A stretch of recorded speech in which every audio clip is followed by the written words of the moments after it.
ఈరోజు మీ అందరికీ జ్ఞాపకం ఉంటుంది, Vivekananda Reddy murder case break through వచ్చింది. ఆ రోజు గూగుల్ టేక్అవుట్ లో వచ్చింది. ఎప్పుడు జరిగింది, ఏ విధంగా జరిగింది, అన్ని విషయాలు బయట వచ్చే పరిస్థితి వచ్చింది. అందుకని ఈరోజు సమాజంలో మనం అందరం గుర్తుపెట్టుకోవాల్సింది, టెక్నాలజీ అనేది సమర్థవంతంగా ఉపయోగించుకుంటే మనకు బ్రహ్మాండమైన ఫలితాలు వస్తాయి. ఆ ఫలితాలు రావడానికి ఈరోజు పోలీసు వ్యవస్థను మీరు చూశారు. సమాజంలో అనేక సవాళ్లు ఉన్నాయి.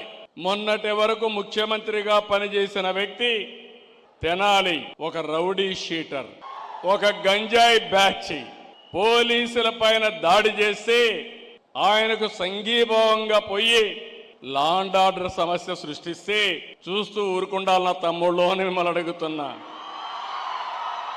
ఏమమ్మా చూస్తూ ఊరుక ఉండాలని మిమ్మల్ని అడుగుతున్నా. మీకు రక్షణ అవసరం లేదా అని మిమ్మల్ని అడుగుతున్నా.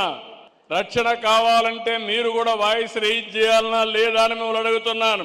నేను అందుకే చెప్పా, బాబాయిని చంపి నేను ముఖ్యమంత్రిగా ఉంటే నా మీదే నేరం మోపి ఎన్ని నాటకాలు ఆడారో చూశారు మీరు.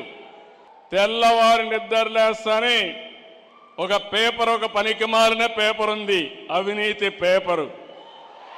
ఆ పేపర్లో టీవీలో గుండెపోటు పోస్ట్ మార్టం చేసిన తర్వాత మొత్తం డ్రామా మార్చేసి మా నాన్న లేడు, ఇప్పుడు చిన్నాన్న చంపేశారని డ్రామా మార్చేశారు.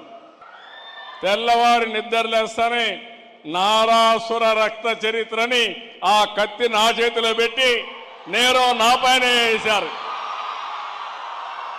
మా పోలీసులు అప్పట్లో ఏమారిపోయారు, సమాధానం చెప్పలేకపోయాం.